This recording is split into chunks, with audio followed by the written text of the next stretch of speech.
과거 연끌 어마어마하게 부추기면서 지금 당장 집을 사지 않는 사람들, 당신들은 벼락거지가 됩니다. 저주를 했죠.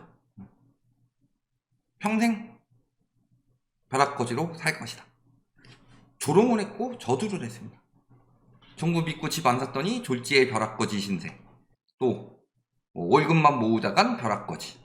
한 번도 경험하지 못한 전세 대란 때문에 벼락거지. 그럼 지금은 역전세 대란이 나고 있는데 그럼 갭투기 벼락거지 요게 많이 나와야 되죠. 당신 때문에 벼락거지 됐잖아. 부부싸움 불렀다. 부부싸움을 부추기고 있습니다. 가뜩이나 우리나라 출산율 낮고 뭐 출산율 높여야 되고 혼인율 높여야 되고 이런데 저딴 기사 쓰고 있어요. 외국노들이죠. 벼락거지의 분노로 아예 정치적으로 나가죠. 민주당 표 잃고 있다. 벼락거지 박탈감, 벼락거지 된 청년들, 가만히 있다 벼락거지 된다. 전세 2번 연장했더니 벼락거지. 그리고 벼락거지 친구들은 남 잘 되는 걸 질투하고 적폐 취급이나 한다. 이런 식으로 기자들이 조롱했습니다. 기자들은요, 중립에 서서 기사를 써야 되죠. 근데 중립이 없었다. 그래놓고서 이런 부분에 대해서 이야기를 하면은 저희가 정치적인 거고 저희가 확증 편향하는 거고 막 이런 식으로 이야기하는데, 그러면은 정 그렇게 해가지고 우리 깨부수고 싶으면은 불러가지고 한번 토론해봐요. 쫄아가지고 부르지도 못하는 언론들이 무슨 이야기를 하냐. 특히 거기 배를 잘 만드는 언론의 그 봉카페 뭐 이런데 와가지고 맨날 뒤에서 씹기나 하지 부르지도 못하고 있잖아요. 그래서 우리가 이야기한 것들 뭐 다 인구 가지고만 이야기한다. 집값이 너무 올랐기 때문에 그걸 가지고 이야기를 한다. 이런 식으로 왜곡이나 할 줄 알았지. 그런 사람이 무슨 언론이냐. 그렇죠. 그리고 진짜 거지는 결국 누가 됐어요? 호모 현상. 호모 뭐예요? 호모 증후군이라고 하죠. Fear of missing out. 겁이 난다는 거죠. 놓칠까봐.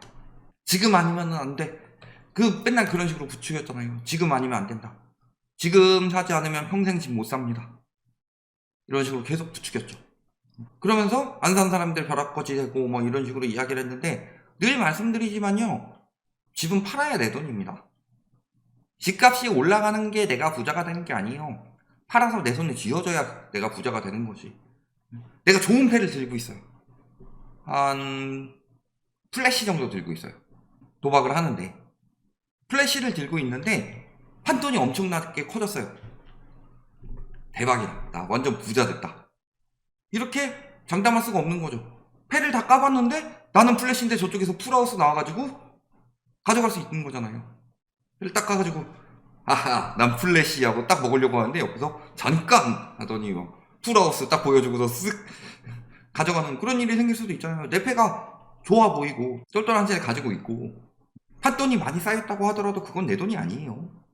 그런데 그게 진짜 막 내 돈이 된 것처럼 그런 식으로 부추겼고, 그러면서 오히려 뭐 지금 막 벼락거지들이 질투했다 뭐 이딴 이야기 하고 있는데, 주변을 둘러봐요. 집 안 산 사람들은 가만히 있었는데 집 산 인간들이 계속 뭐라 그러죠. 너 그렇게 살다가 뒤처진다 뭐 하면서 본인이 여태까지 평생 뭐 잘 사신 분들도 있겠지만 어떤 사람들이 많아요? 평생 뭐 이룬 것도 없다가 갑자기 집값이 올라가니까 자기가 뭐라도 됐냐 막 주변 사람들 깔보면서 이야기하는 사람들도 굉장히 많아요. 본 사람들 중에는 태반이 그런 쪽인데, 그렇게 빚내더니 지금 뭐하고 있어요? 거지방 무지술 챌린지 도전하고 있답니다. 거지방 만들어서 부모님이나 지인에게 밥 얻어먹기 무지술 챌린지. 근데 이 무지술 챌린지 남한테 피해를 주지 않고 내가 돈을 안 써가지고 절약하는 건 좋습니다. 근데 부모님이나 지인한테 밥 얻어먹으면 이거 무지출이에요? 지출이지? 내 돈을 다른 사람들이 쓰도록 빌붙은 거지. 또 직원 공동커피 쿠폰 혼자 쓰는 신입. 왜냐 묻자 거지라서요. 굉장히 당당해요. 남의 혜택을 갖다 쓰는 거 왜 그렇게 당당할 수 있느냐. 집값 올라가가지고 본인이 혜택을 봤어요? 본인이 혜택을 보는데 그만큼 아무 생산성도 없는 것을 가격만 올려가지고 그 되팔렘처럼, 외국어로는 리셀러라고 이야기를 하죠. 남한테 비싸게 팔아요. 그 사람이 손해보는 거죠. 그런 거에 대해서 굉장히 당당하죠. 내가 공부를 해서 내가 돈 벌었다, 내가 투자를 잘해서, 이런 식으로 말하는 인간들인데 당연히 남한테 피해 주는 건 생각하지 않아요. 회사에서 다 같이 쓰는 쿠폰 모아가지고 혼자 자꾸 쓰는 직원. 후배 새끼들 아구창 때리고 싶다. 이런 이야기하면서 뭐예요? 무지출 챌린지가 뭐냐.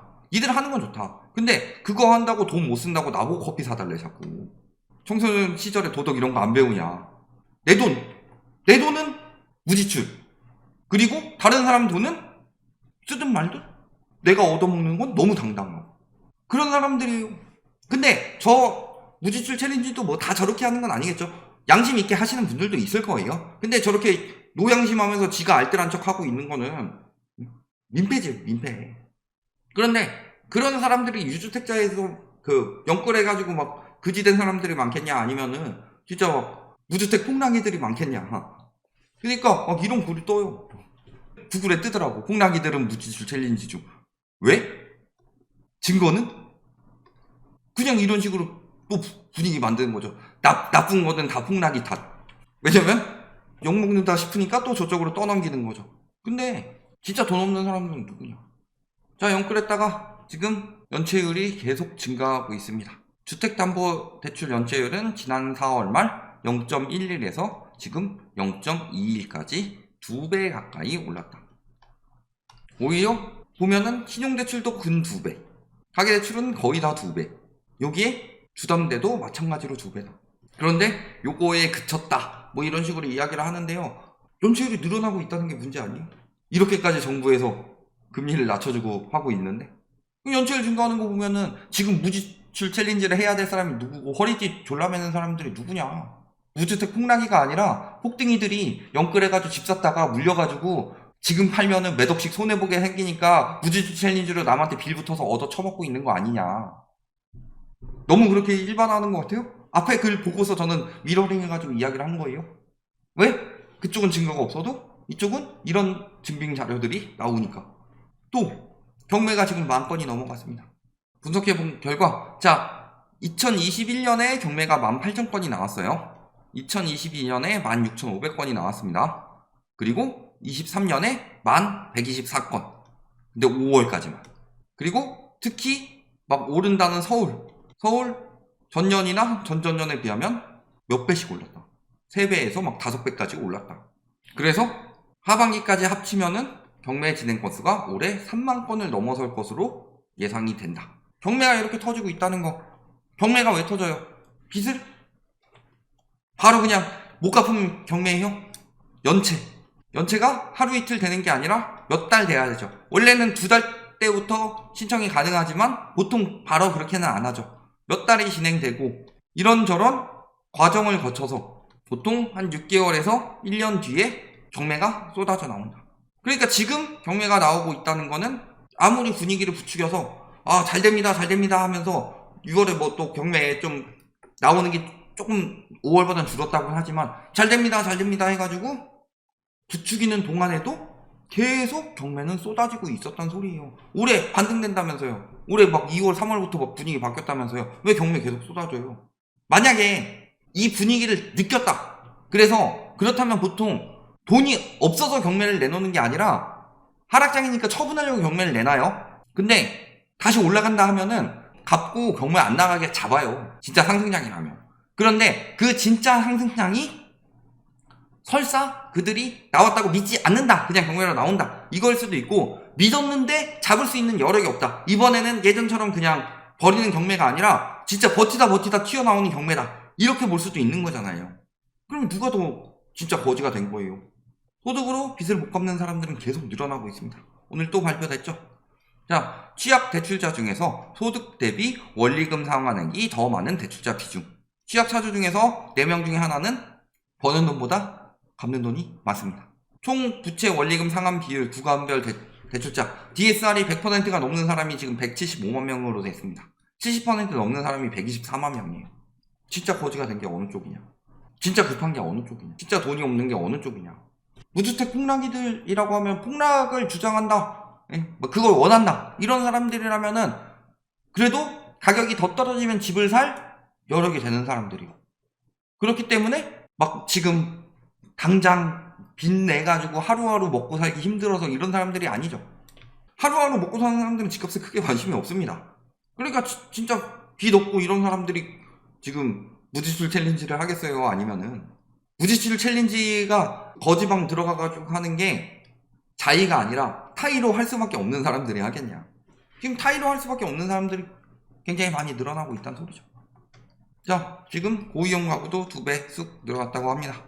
그래서 고위험 가구의 비중도 2.7에서 5.0. 이 고위험 가구는 어떻다? 자산 대비 부채 비율이 100%가 넘고 내가 자산이 5억이 있는데 빚이 6억이다. 이런 사람들. 플러스 DSR이 40%.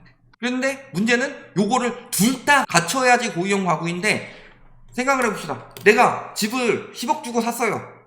연끌해가지고 한 8억 땡겨가지고 10억 주고 샀어요. 근데 집값이 7억이 됐어요. 근데 DSR은 40%가 안 넘어. 고위험 가구에 포함 안 되죠.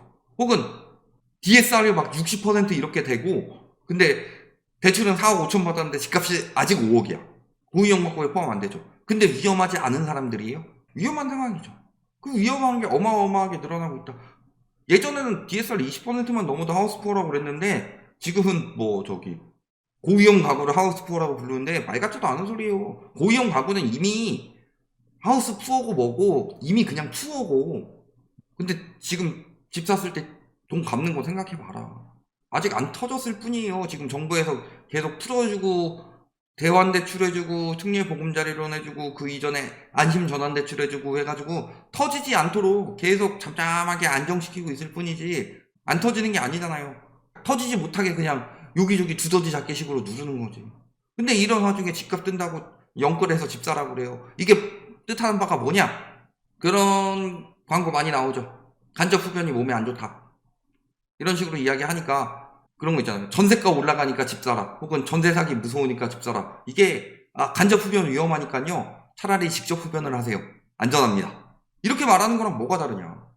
똑같은 거예요. 지금 딱 그런 상황이에요. 근데 간접 흡연이 위험하면 담배에서 멀어져야지. 담배 연기 없는 데로 가야지. 금연 노담인 사람들 만나야지. 거기서 간접 흡연 때문에 내가 나빠질 수 없으니까 직접 흡연을 해야 되겠다. 이건 아니잖아요. 근데 자꾸 그런 식으로 부추기고 있는 거다. 잘 생각해봐라. 지금 분위기 다 나왔다. 연체율 늘어나고 있는데 집값이 뜬다는 말을 믿는 것 자체가 뭔가 에러가 있지 않냐. 여기까지 말씀드리겠습니다.